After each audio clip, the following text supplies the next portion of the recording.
Сегодня День ВДВ. Основные мероприятия проходят в столице Коми. 93-ю годовщину со дня образования воздушно-десантных войск открыли митингом у памятника «Скорбящий воин». Возле мемориала собралось более 100 человек. С приветственным словом к боевому братству обратился глава Коми Владимир Уйба.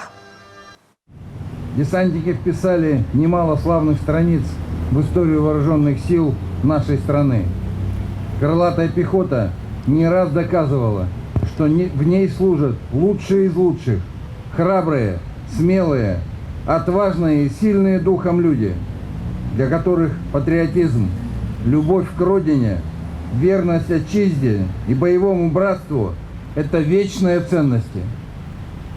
Голубые береты были и есть незаменимые, самые ответственные воины в самых тяжелых условиях и выполнении боевой задачи, как в годы Великой Отечественной войны, позднее в Афганистане, локальных войнах и конфликтах, и сейчас на СВО.